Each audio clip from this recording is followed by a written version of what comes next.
to your point, like it can make or break campaigns. It can make or break TV and film. I mean, there's Mumblegate that's happening like with all the streamers where I can't understand half the things that are being spoken. Yeah, everyone has their closed caption on. Yeah, 100%. And I know that's a creative choice. Someone has to talk to Christopher Nolan. They just have to. I'm sorry. Oh, that interview where he was like, well, it's just not important to me. I'm like, oh what? My God. People understanding what your characters are saying is not important to you? I found that hilarious. That's actually, from what I understand, it's kind of a consequence of how they're filming in the film industry, how like the major films are like there's 50 people handling the visuals and 5 people who are handling the audio, like capturing the audio, and the actors are mumbling because that's their characters, right? But it like it's an acting choice, I guess, but you have to be able to capture the dialogue in a way that makes it, able to be heard.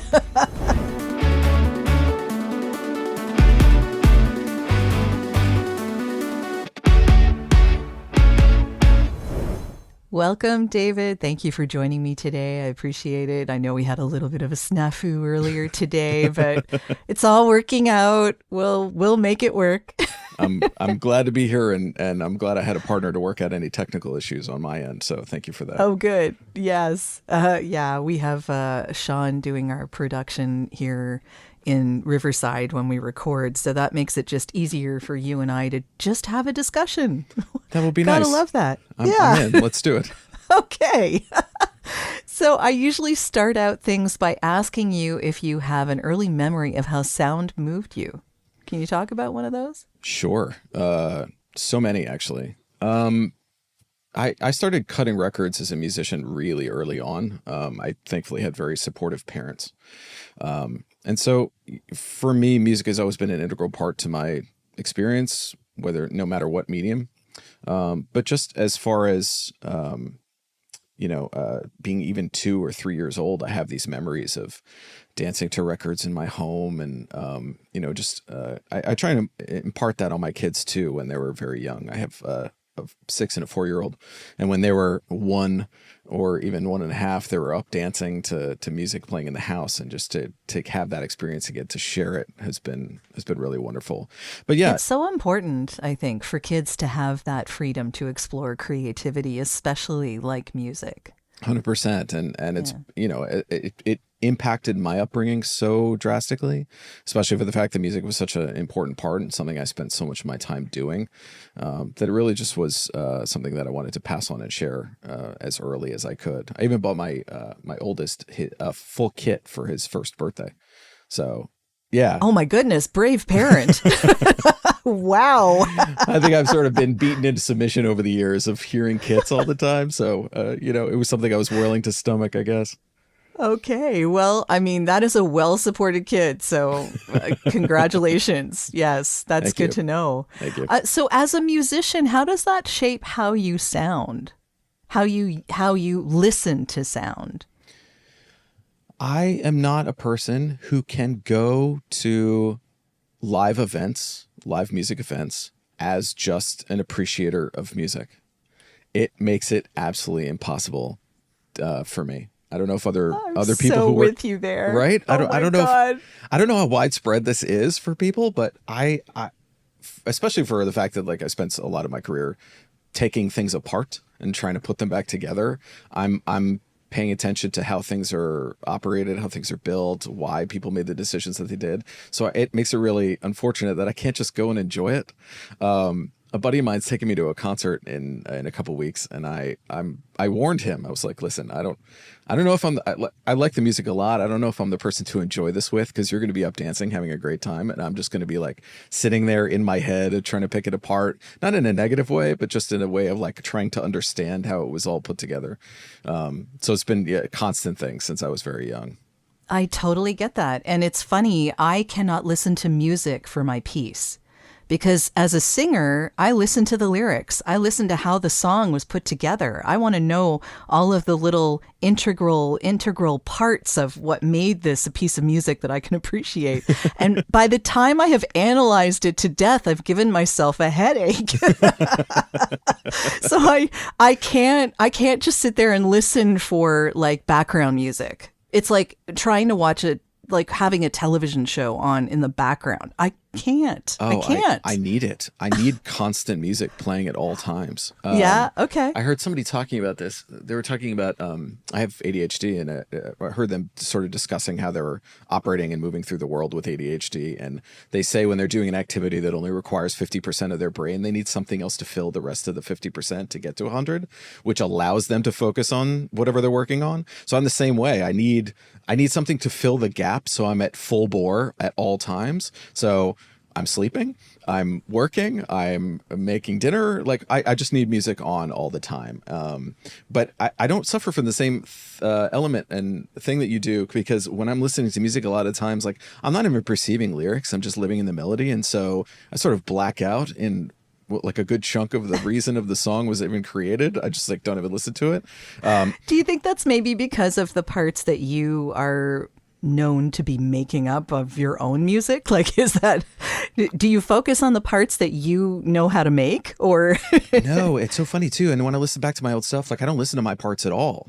I listen to all the musicians that I brought in and helped orchestrate the piece and bring it to life. That's what I'm listening to. And so my wife was making fun of me because I listen to my own stuff, and she's like, "Isn't that kind of silly and ridiculous to like play?" But you're not hearing your own stuff. stuff. I'm not listening to myself at all. Like I'm focused on this great keys part that this good friend of mine came in to play, and it's like looking through an old yearbook with fondness.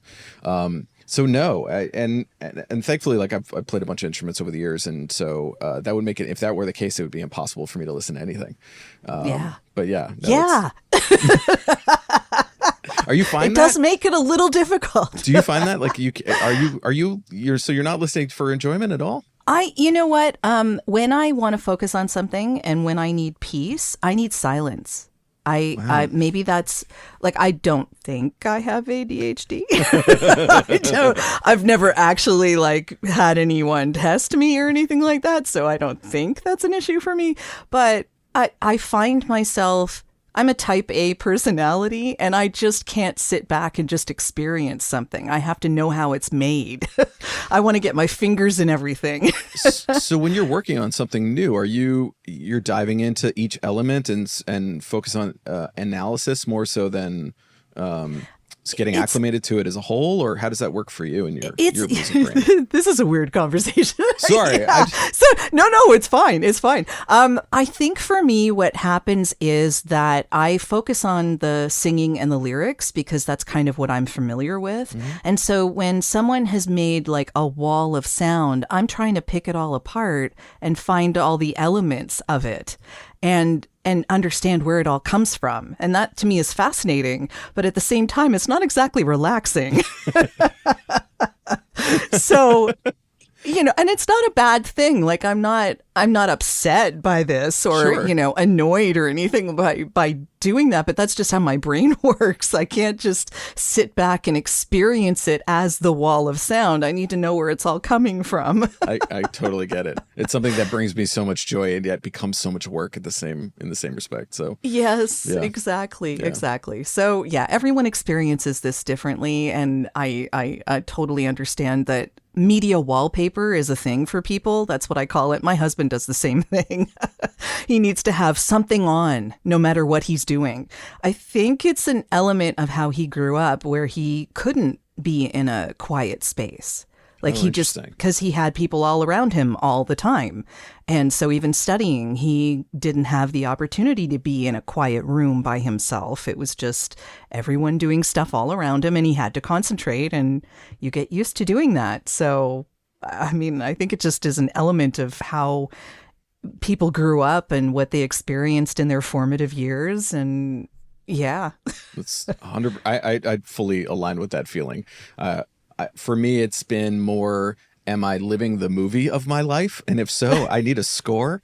Yes, I like that. I just want to have a soundtrack playing in the background. And a lot of the times I'm picking music for the wallpaper that feels very aligned to the emotive moment that I'm having internally, because I'm trying to in some way externalize my emotions without articulating them verbally. So if you come around and I'm listening to sad music, it's because I'm probably pretty sad. I'm fairly transparent in that fashion. But if I'm feeling, I'm throwing my hands in the air because I'm getting super excited about something, that's the music that I want to have. I want to represent and like externalize the moment that I'm in. Sure. Yeah. Do you have a go-to piece of music that you just find yourself putting on again and again? I'm just curious now. As somebody who loves music as much as I do, I don't know if I could have that. I think that would be... Okay. It's like choosing a favorite child. Yeah, 100%. Okay. Yeah. Got it. Yeah. And I'd like to think that my vocabulary has gotten pretty wide by this point. Sure. So, yeah. Mm-hmm. Yeah. How about, okay. Is that for you? Do you have your go-to track? It depends on, like you said, depends on my mood. Yeah. I will often go to Queen. Anything Queen. Okay. Yeah. Because I'm, again, someone who loves harmonies, and the harmonies, even in the guitar, just draws me in. I love it. And there are some songs that Queen does that are just like build me up, I can take on the world kind of songs. And I kind of love that. So. That's great. That's great. I remember back when it was the early days when I started engineering, I would get stems. People would send me stems all the time because I had a nice core group of producers and engineers, and we were all buddies and would send things to each other. And, we would pick apart all of the, sort of like middle career Queen stuff, and just listen to all the harmonies. And then we would silly and do things silly and try to melodyne, some of the vocals and see if it sounded different and those kinds of things. But yeah, the layers, incredible, just incredible stuff.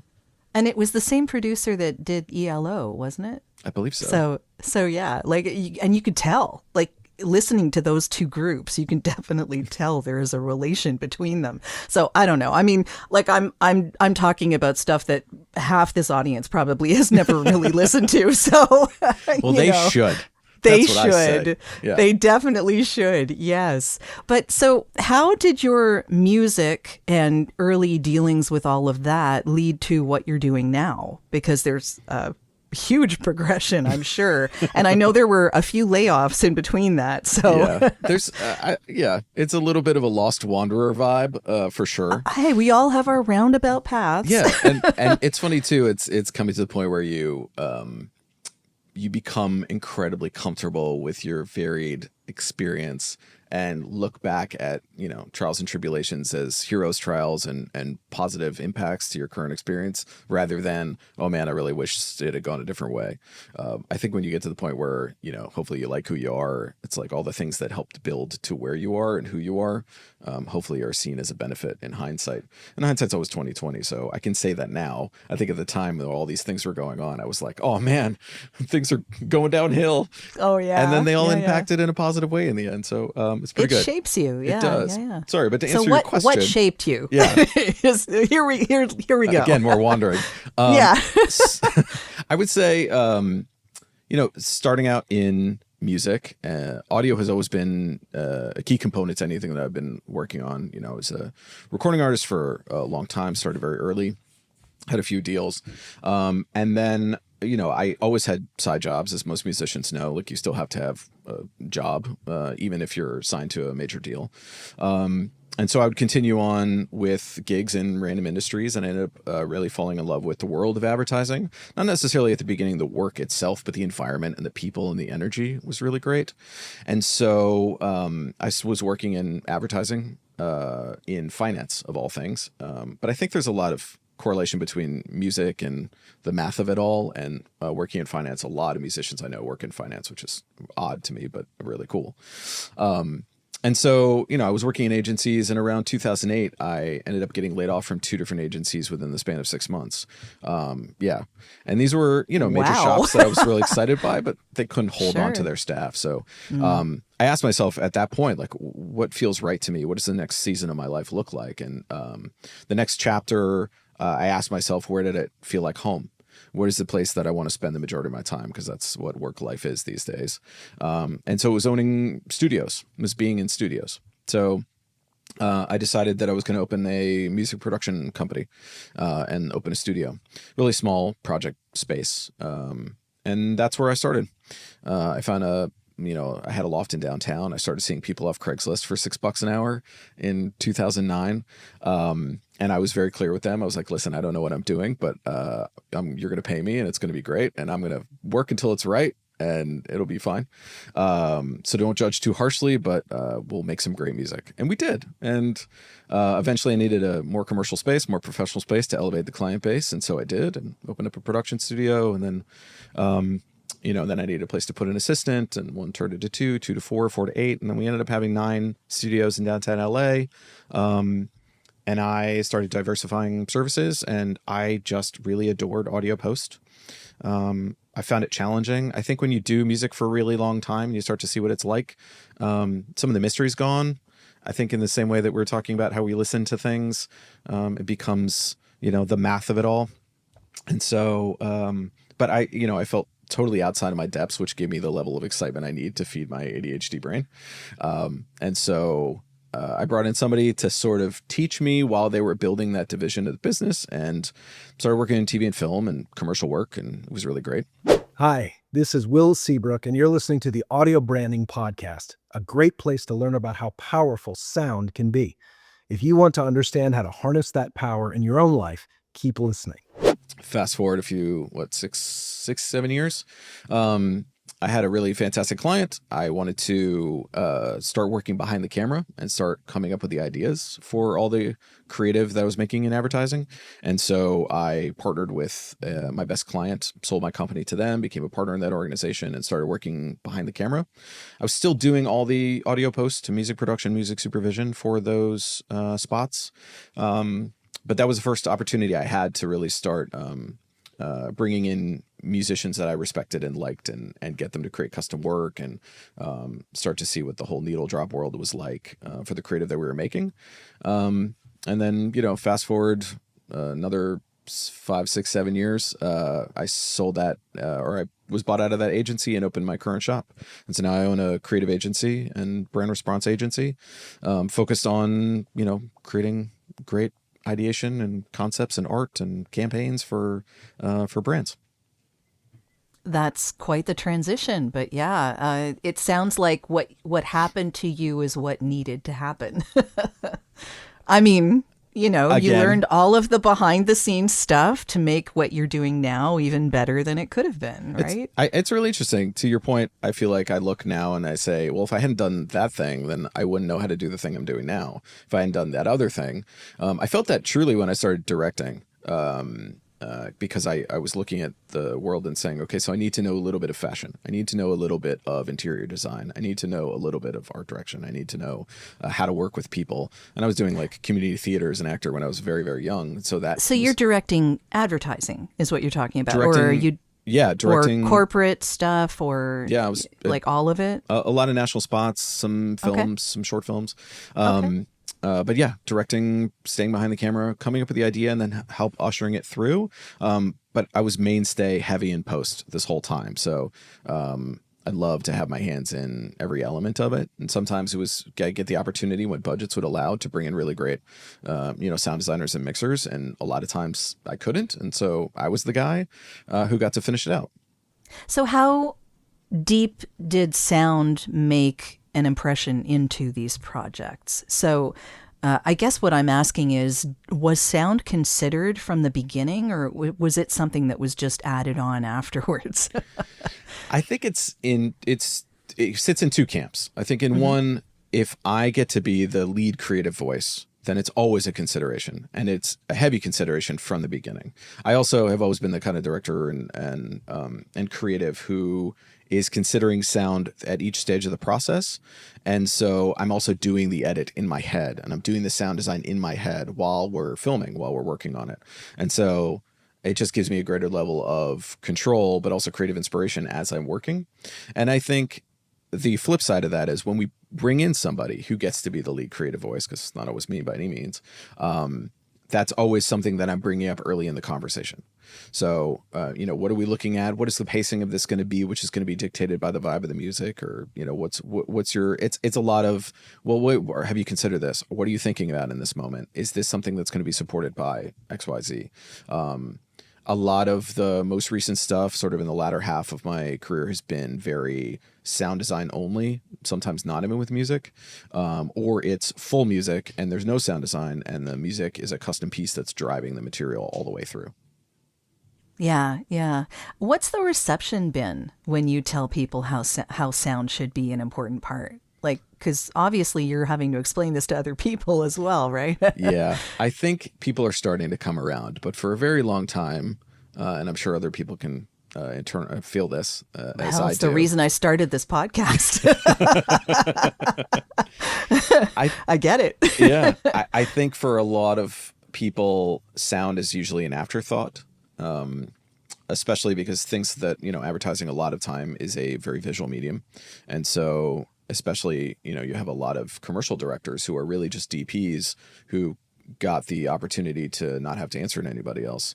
Not that they don't deserve to be there by any means, but they come from a very visual place.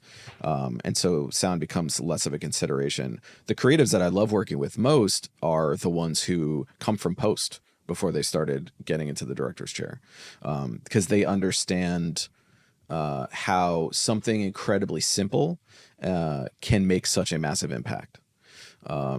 So, sometimes I got to drag them by their, coattails through the process and say like, hey, this is also going to be a good 30% or 50% of the idea is when we're addressing it in post, and you have to keep these considerations in mind. Or there are already a champion of it. And I think more and more people are, as technology, the advent of certain technologies, the access to libraries, people in their spec work and the things that they're playing around with in their free time, they have a lot more access to great stuff. And so it becomes more part of their lexicon and not so much like a square peg in a round hole. Sure, that makes a lot of sense. Yeah. Can you, if we get a little specific here, can you share a moment when you used sound design to really make a difference in a campaign? Yeah, I always want to be very careful. Like whatever you can talk sure, about. Exactly. No, yeah. I mean, I don't want to take undue credit because one of the reasons why I like the industry I'm in so much is because it's such a collaborative medium. So I definitely don't want to steal Feel credit. free to mention the person that did this then. Yeah, I'm happy to spotlight them too. No, I appreciate it. I think something I was doing a couple years ago was I was working with a gentleman by the name of Eric Hoffman, who's a fantastic ECD, on a round of spots for Yonex. They're a sports equipment company. They're huge in badminton internationally, but also a major in tennis. So we were doing a couple of racket launches, and a huge focus of the spot was in custom music and sound design, but heavy focus on sound design. It was a very dark and emotive and impactful round of spots that were mainly driven by sound design. It was just the visuals of a racket spinning, but it really came to life when when those moments were accented by key sound effects. And I don't think the spirit and the energy of that campaign would have been anywhere near where it ended up without that POV. And Eric's really fantastic, and he's one of those creatives that really focuses on sort of what is the full impact of the post process in the creative ideation and brings that forward. So it's not an afterthought. I think a lot of times, creatives, it ends up to be an afterthought, which is unfortunate. Yeah, it's really too bad when that happens, because I think, and there is now hard data to support this, that the sound of a project can really elevate it in people's minds, that it hits differently if the sound really works with what you're seeing. So, yeah, and I don't think there was hard data for a long time on that point, but we take sound for granted because it's everywhere around us, and it just is. And so when we pay attention to it and add it very consciously with intention to projects, it becomes almost like a character of its own and hits us differently. No, and to your point, I think also when you get into the financial aspect of creating art, you're also spending money sequentially a lot of the time. And by the time you get to sound design or mix or music, because it's in the latter part of the process, unless that's, oh, this campaign or this content is going to be hung around, we're hanging our hat on this one thing that we're doing. Unless it's that, which is rare, you're going to get to the end and then all of a sudden you don't have as much money as you thought you were going to have. And so you can't give it as much love and attention as you wanted to at the beginning. And so it just, by matter of priority in the process, it gets ended up pushed back as a secondary idea, which is a bummer. Especially because there's such good stuff. And to your point, like it can make or break campaigns. It can make or break TV and film. I mean, you know, there's Mumblegate that's happening like with all the streamers where I can't understand half the things that are being spoken.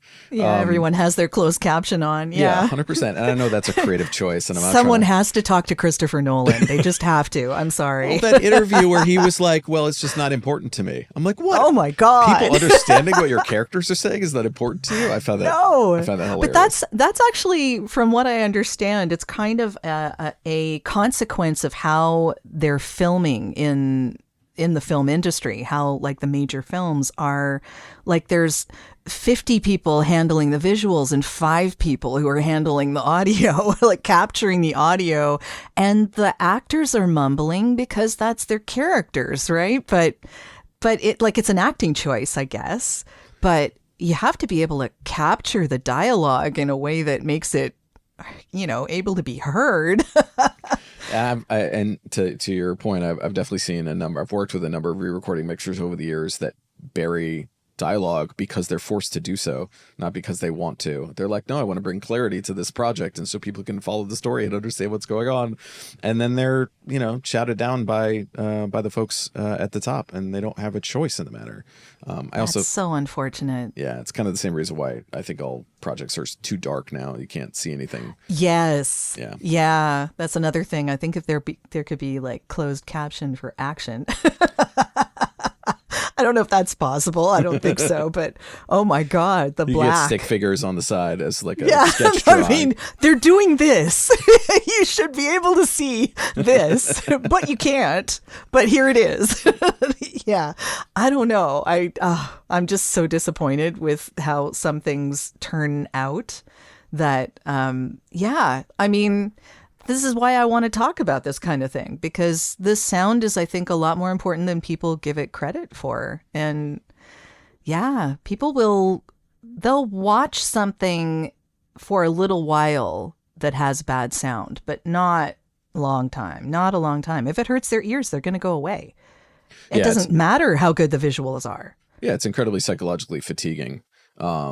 Also, just the amount of sub-bass in certain types of content that's required now to create an emotional moment, I think has also gone a little bit overboard.